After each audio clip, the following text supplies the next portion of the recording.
So, yeah,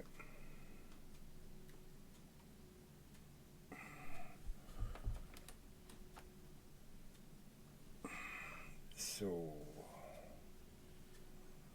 um, but you can't, yeah, right. Yo, you're not getting the best shot. Look, this is the shot I'm looking at. This is the shot I'm looking for. Um,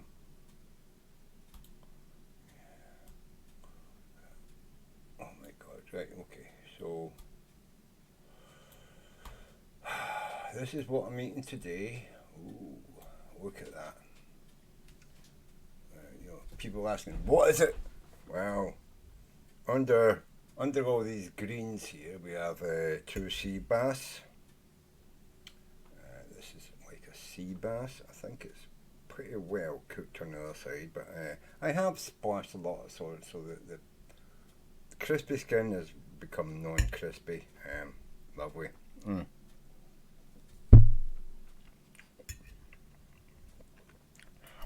Mm. Mm. This broccoli, it's like young broccoli. Um, Delicious. Mm, mm, mm, mm, mm, mm, mm. Oh my god.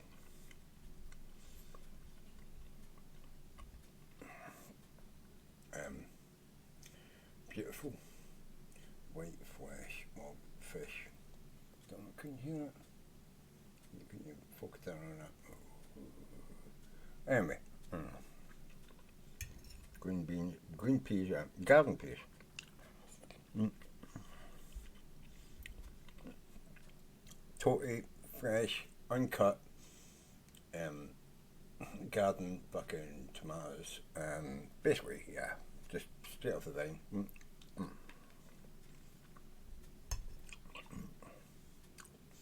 Potatoes boiled for 10 minutes with the young, what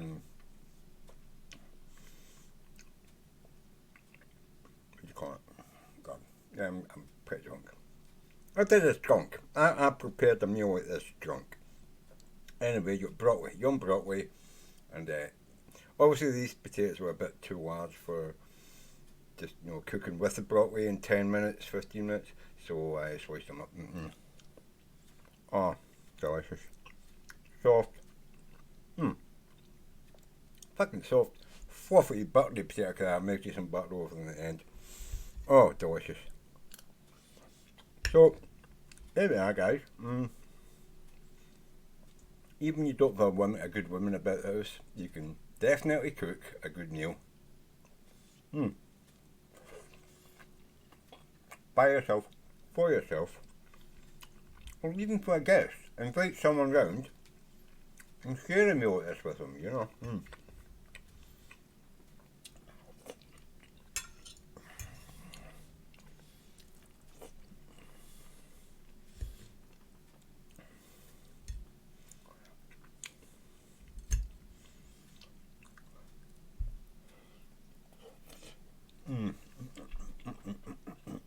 Hmm.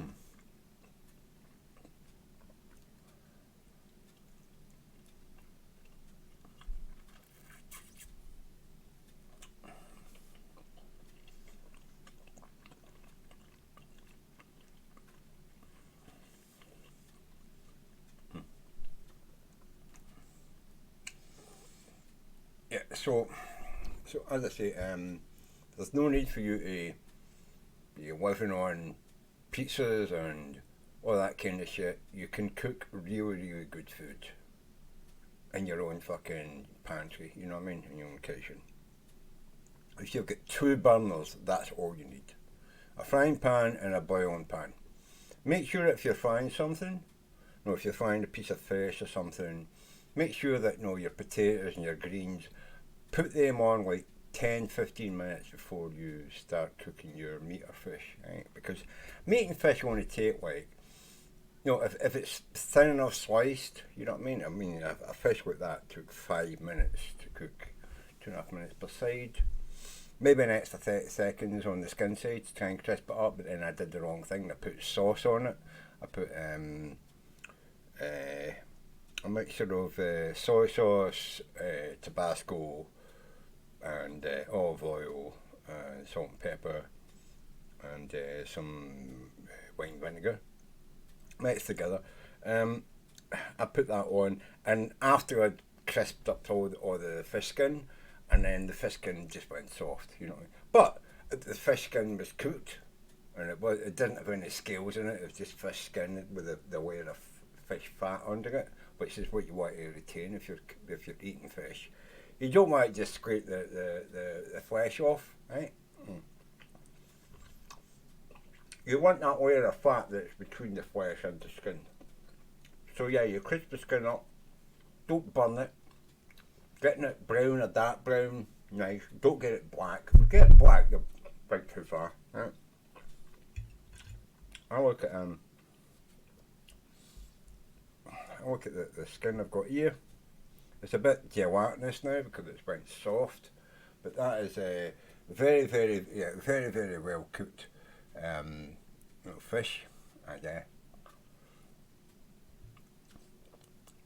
flaky, soft and juicy and suckly fish, man. You can't go wrong. If you just follow the instructions on the packet. If you buy some fish from a shop and it says like, this fish should be cooked for 10 minutes, 5 minutes per side, you know. It should be put into an already heated hot pan and then reduce the heat down to, could you put it into sear the skin side down, sear that skin, make that skin pop and crackle, right? That might also mean you have to use your skillet, not for, but your fish slice, to press it down and make sure that you get an even burn on the skin. You want to hold it in for like a minute, 30 seconds, a minute. Get that heat, and then turn your heat down and cook it through for 5 minutes. 3.5 minutes, 2 minutes. Depend how thick. You know what I mean? That fish is only like that. That fish is only a centimetre thick, right? So it's like 2.5 minutes each side. But I needed to give it that minute and a half on the skin at high heat. And I could hear it popping and crackling, and that was the skin hardening up. And then I put fucking sauce on it and softened it all back up again. Kind of ruined the whole effect. But you get things like the tail piece here. Look how deliciously. Look at how deliciously burnt that tail is. You know what I mean? It's like it's not black. It might look black, but you can see it's brown. It's actually brown. It's just can I turn it around this way? Hold on. Turn it out that way, and then it's not black.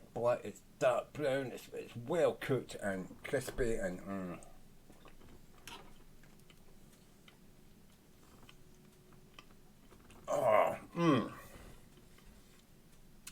The flavour in there.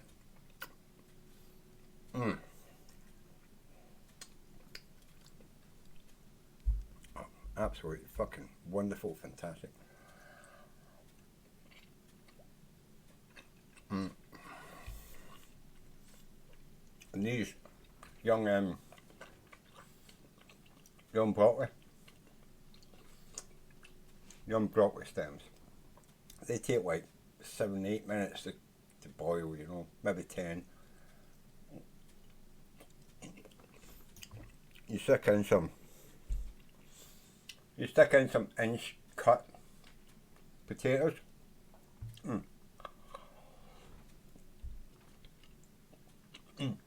Mushy, soft, buttery.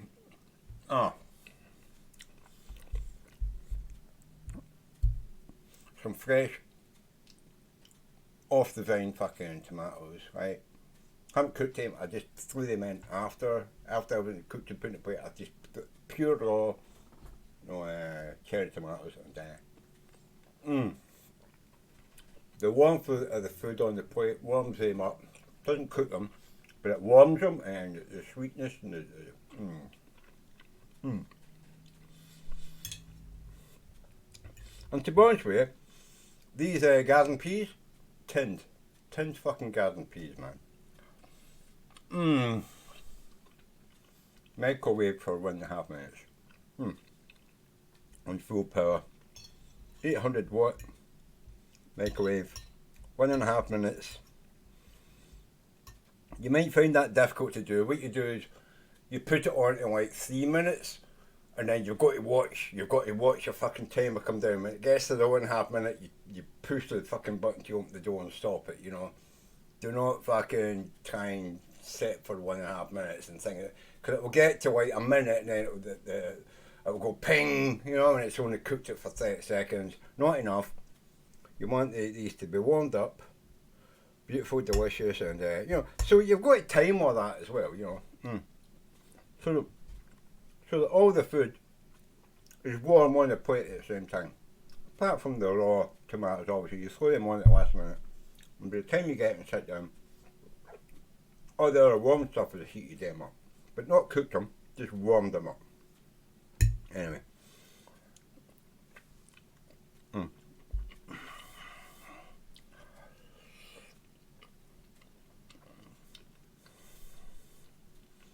Mm.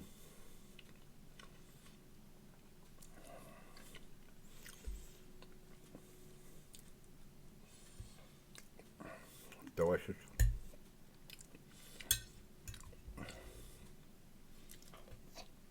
Fine dabba dozy, right? Mm.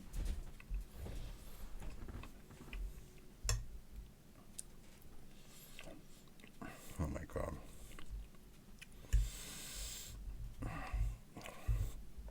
I always look forward to the day when I cook sea bass. Mm. I do normally not put sauce on it. I normally do just cook them and then put them, skin side up on the plate so that the skin remains. Once I've cooked, I normally cook the skin side down and then turn them over for like 2 minutes. That cooks them through, so like 5 minutes, 2.5 minutes each there. I normally cook it like 3 minutes on the skin side to try and get that skin crisp, and very very little oil. You don't really want all oil. You don't want it soaking oil up. So just enough oil to get it crackling and burning. So like a tablespoon for two sort of 4.5, 5 inch sea bass, fillets. A tablespoon of oil is all you need in it. Quite a large pan. You don't want a small pan. You don't want it to be turning up and going up on the edges. You want a big enough pan where it's lying flat on the bottom of the pan. And and then you want to get, I would say, 5 minutes to cook the two fillets, but you want to make sure that you give it like 3 minutes on the skin side and then like 2 minutes on the flesh side, and it will be cooked. So you've got like a decent gas burner, you know. If you're cooking an electric, I doubt you'll know. Electric, I would say, like, heat the pan up. Don't get it smoking hot, but get it hot enough so that when you put the fish in, it goes, you know what I mean? You've got to hear that sizzle, right? If you're not hearing that sizzle, then it's not fucking hot enough. You haven't heated the pan up long enough. When that fucking skin of the fish hits the pan, it should sizzle and start to crackle, right? You hear that? If you're not hearing that, you've not got it hot enough. You don't want it hot enough where you'll get black fucking smoke come off the pan when you hit the fish in there. So that's also like, do not be too hot.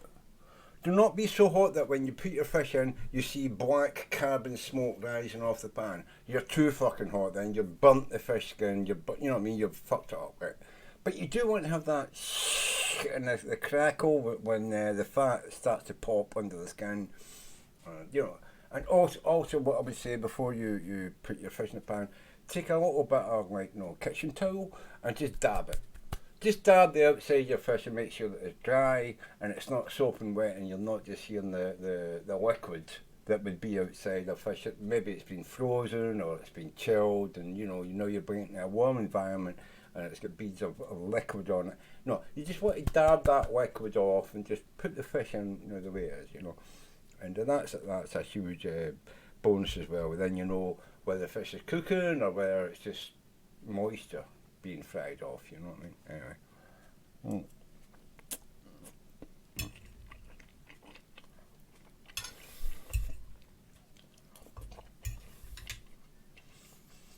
Most important, if you've got a grinder, a salt grinder, before you put your fish in the pan, I'm talking about like 10 minutes before you put your fish in the pan, you dab the moisture off it, put them on the plate, and then grind some rock salt or sea salt, you know, not rock, sea salt over the top, a fair amount. That it's not going to absorb all that salt because it's already salty anyway. It's a sea fish, right? But you'd certainly want to make sure that it's seasoned, right? You don't want it, especially if you've already frozen that fish and now you're thawing it back out. Some of that salt is going to leach out in the liquid that drains from the frozen fish. You need to put that salt back in. So you crack, you know, a salt grinder, sea salt, and you just give it 2 or 3 cracks over each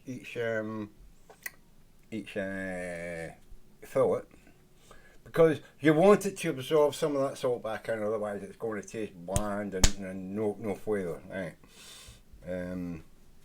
This is the problem a lot of people have. They don't like salt. Oh, I don't like too much salt in my food. Right. That's fine. You don't like too much salt. But you've got to have a basic level of saltiness to a thing. It's a thing with humans and other animals, you know, it's like, we use a lot of salt, we sweat a lot of salt out, we need to replace it. And that's why your tongue has this ability to taste whether a thing is salty or not salty. And when you go, oh, I love that salty thing, you know, that's probably because your body is saying you need salt. See, when you taste a salty thing, you go, oh, that's too salty. Probably your brain is saying, you know, you're vetting our salt today, you don't need it. Right? That's why in the morning you can eat a packet of salty potato chips, potato crisps as we call them in Britain, and they taste delicious. And then, like, you know, an hour or two later, after you've had your breakfast and bacon and all that, you know, and you open the packet and you go, oh, that's too salty, you know, because your brain is telling you how much, you know, your brain will tell you how much stuff you need. Just listen to your brain, listen to what your tongue is telling you, you know. And a lot of this stuff is basically, you know, it's just your fucking engineered, you know, stuff going on in your head. You know what I mean? Just listen to it. You know what I mean? Obviously, it's difficult if you've got like one of these. Oh, I just love butter and popcorn, you know, and you know, or I just love pecan pie, you know, and it's like, you know, you're one of these people who just can't like get enough of something. Bananas, you know, I've seen people, oh, bananas, you know, it's like, yeah, a banana a day is fine, you know, an apple a day, a banana a day, an orange a day, but you know, eating 10 bananas a day is not fucking good for you, right? So if you're one of these crazy people who think, you know, I just love the taste of a thing and I just want to eat lots and lots of that, yeah, you probably need to realign your brain circuits or some fucking thing, you know. Anyway.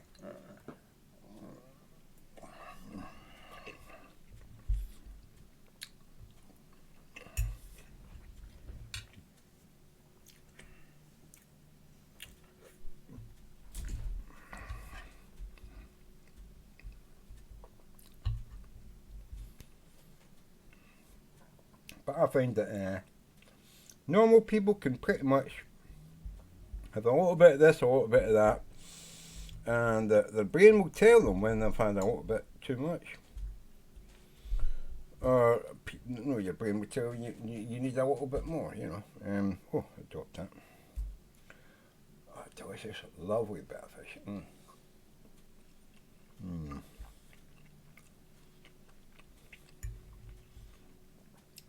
Don't get me wrong, I've got my own manic needs for a thing. Garlic, for instance, I can eat raw garlic. I can just take a clove of garlic, just put it in my mouth and chew it and eat it. Right? I've been like that all my life. And I got it so bad that I smelled like garlic because I was just eating so much garlic when I was like a teenager. And I was just sweating garlic out, you know what I mean? And I had to understand that and get around that, you know. And that took my friends and family saying to me, you know, you stink of garlic all the time, James, you know what I mean? You've got to stop eating garlic. And, you know, when I was younger, I was like, no, garlic's good for you, you know what I mean? I've still got that I crave garlic. But what I tend to do now is I eat slow garlic, which doesn't stink so much and you don't sweat so much of the smell of it. But I still love the flavour of garlic. It's very hard to go over. If you've got an obsession in life, it's very, very hard to go over it. But there's usually a way around it where you can satisfy that craving, that obsession, without it counteracting all the other normal things that you do in your life, and that's what I'm saying. I don't know for certain whether it's possible to do that for every single craving you've got. I guess in some cases, like being a heroin addict or an alcoholic, you've either basically just drink or, you know, hit yourself up till you die, or you've got to just give it up, you know what I mean? You know, it's like, you know, it's bad for you, but you love it, you know, sometimes you might, but I mean, eating bacon, for instance, I'm sure there's a line between eating too much bacon, you know, where it gives you a heart attack, and eating enough bacon where you're satisfied, you know, you have bacon in the morning and don't eat it for the rest of the day, something like that, rather than eating bacon every 5 minutes, you know, anyway. I think for most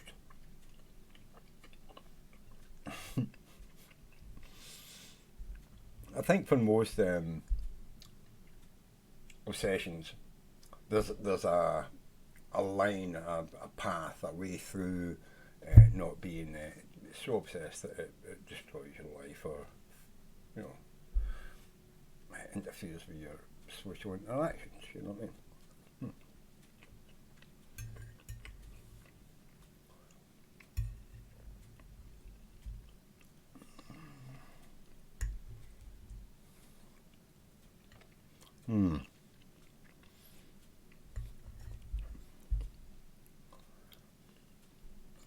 Oh,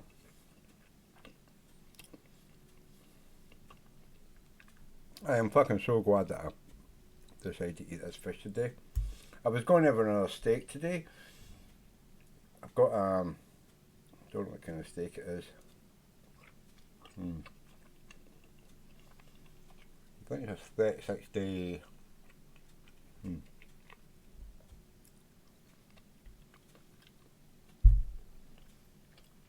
Anyway, I was going to cook a steak today, and I thought, no, I'll have fish, you know.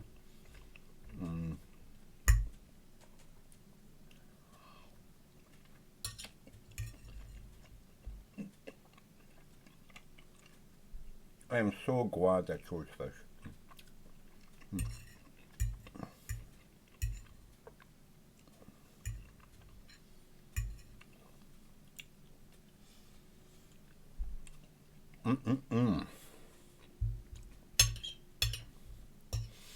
I have been meaning to cook this fish. I mean, I've had it frozen for I don't know, 4 or 5 days, and I took 2 fillets out yesterday. Got another 2 fillets frozen.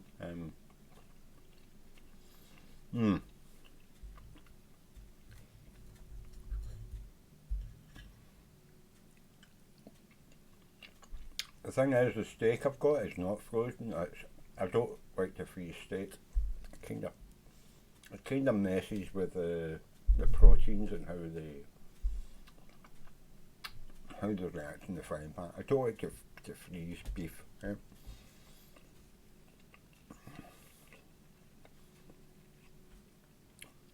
I find that fish doesn't suffer from what I call roomy beef, right?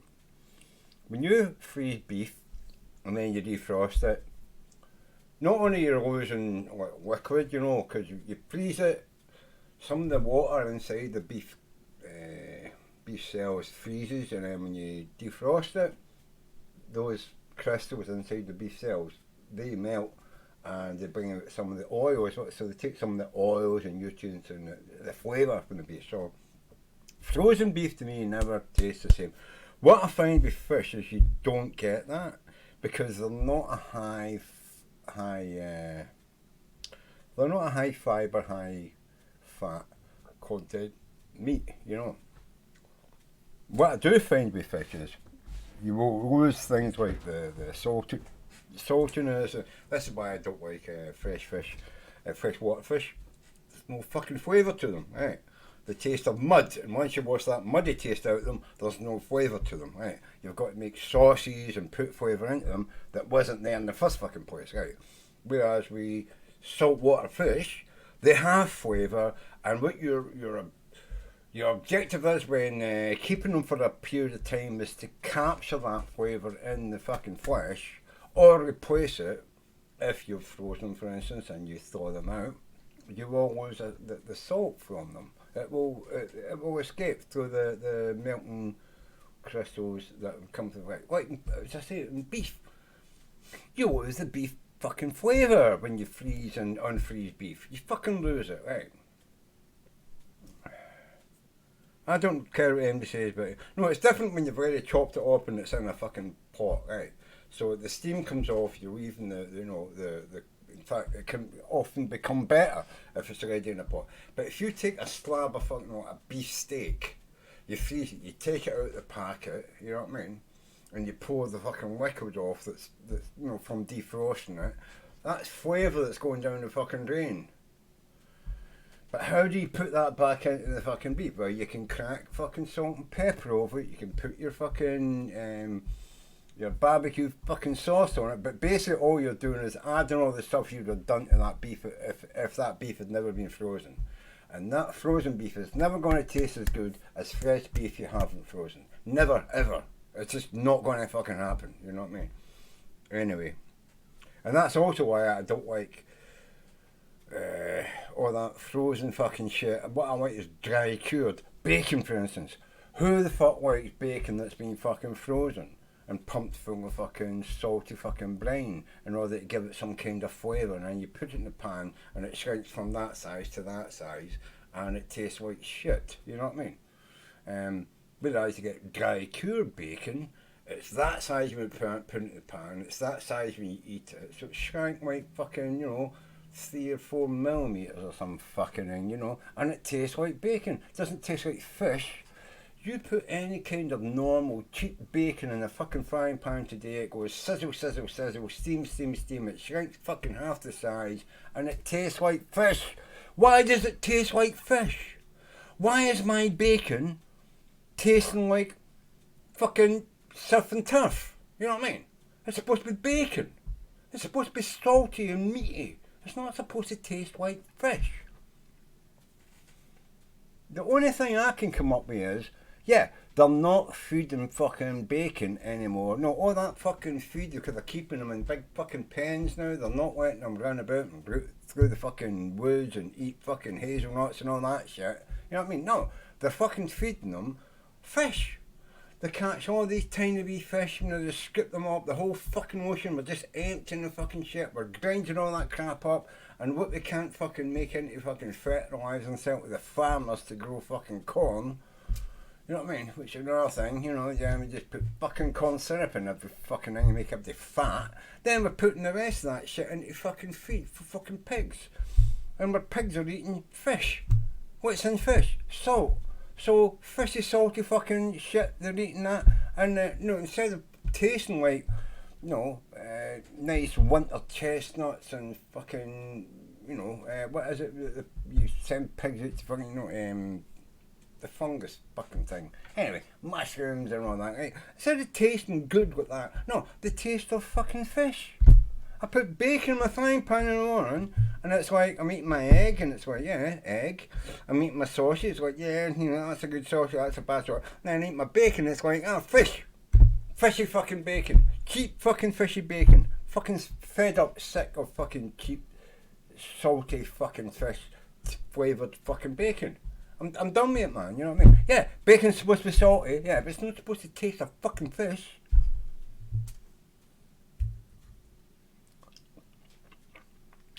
Anyway, I haven't talked too much. My dinner's cold now.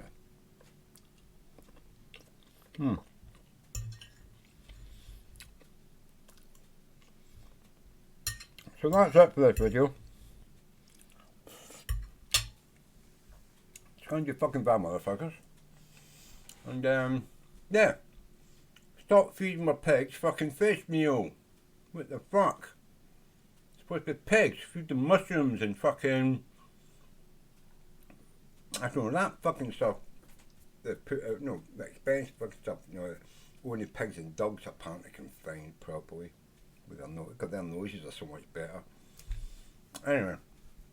Yeah. I want my fucking pork to taste like pork. I want my bacon to taste like bacon. I don't want it to taste like a slice of fucking salty fucking haddock. You know what I mean? What the fuck? Anyway. Cheers.